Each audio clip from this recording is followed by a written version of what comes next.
Hi, my name's Vivs. You've possibly seen me before and maybe even been to one of my classes. And that's what I want to do today. I want to show you something that we never get a chance to do in one of my glass fusing classes. So if you've been in my class and you've made something like this, a tile or something that wants mounting, of course it can go in a little plastic easel type of thing like that. But what I want to show you today is how to make a nice little mount that can go on the wall. So for this project you will need obviously a little piece of wood, obviously big enough to fit your design on, an assortment of acrylic paints, whatever you decide to use. You will need something what we call crackle glaze, because I'm going to show you how to crackle. That's the main focus of today's session. A little bit of sandpaper is good, because when you apply water-based paint to wood it raises the grain, and so it might be an idea to just give it a little gentle sanding in between each coat with a fairly soft grain, mild grain sandpaper. So right, the first thing that I'm going to do is put a base coat on this, like a primer coat, and for that choose a nice fairly soft bristled brush, not one of these hard round ones. I like a flat one, and prime your brush in water first and then into the acrylic paint. I'm using white, and a good tip would be always do the edges first.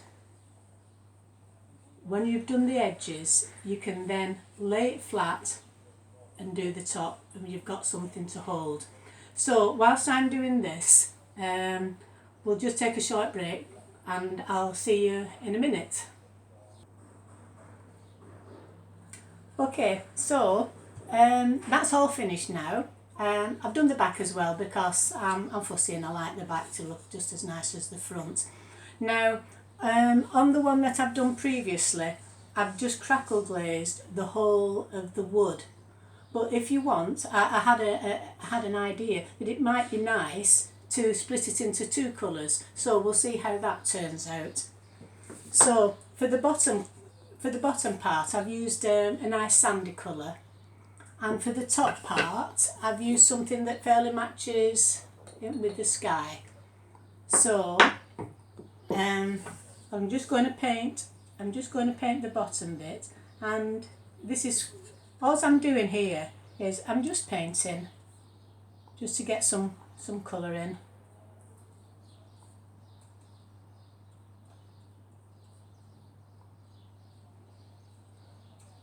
So that's okay for now, and the other bit I want to do is the sky.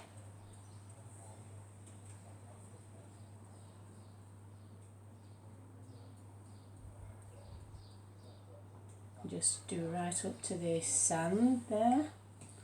So we've got the sky nearly done.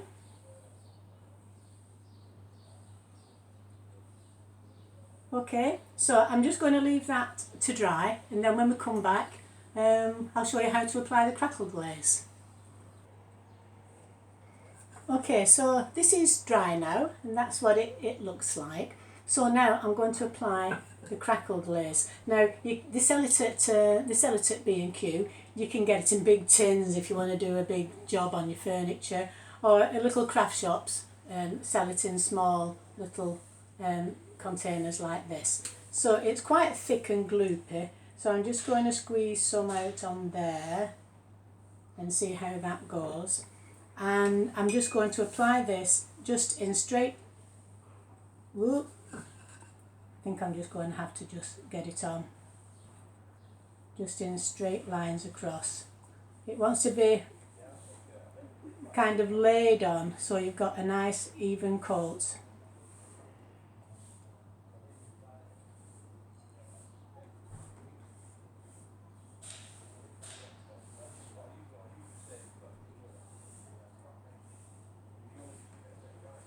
and then after, this needs leaving for at least 20 minutes.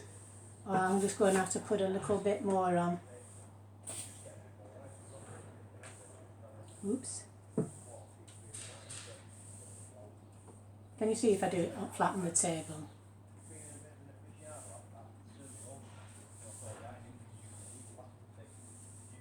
So all this is nicely crackled.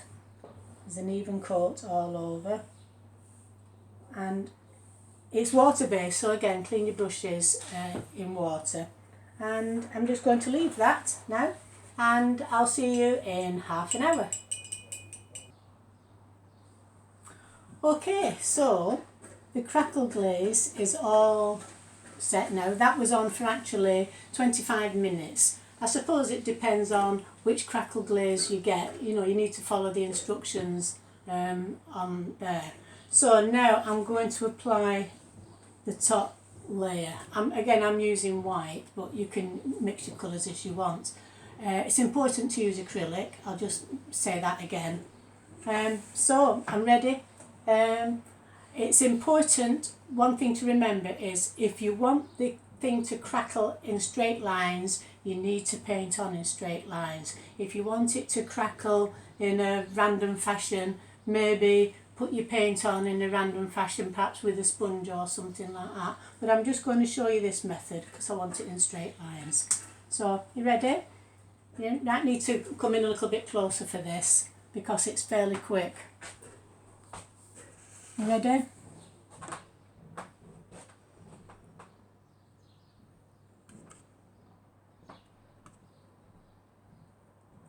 Can you see it going already?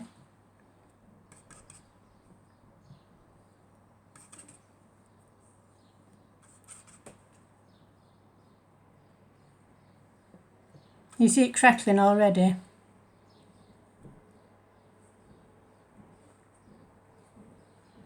Not going to do anything else with that now. Look, it's going.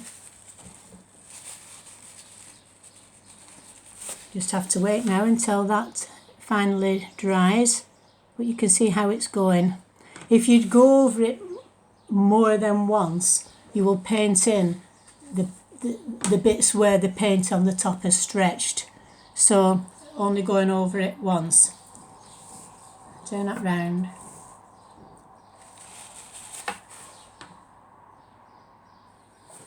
I don't want that bright orange there. Just going to probably mess this up now.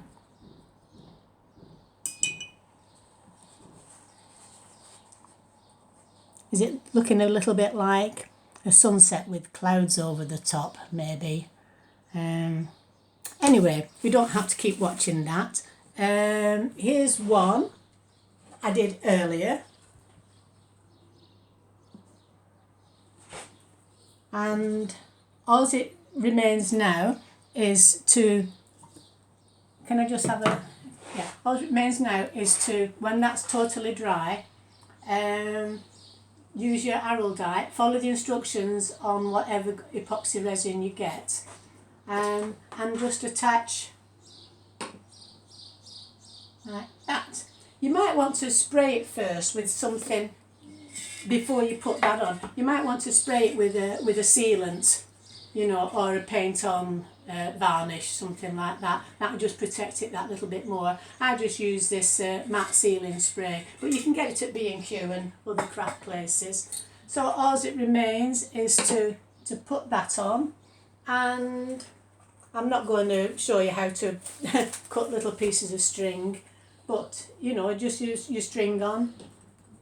So you've got a final finished thing. That all right? Okay, see you soon.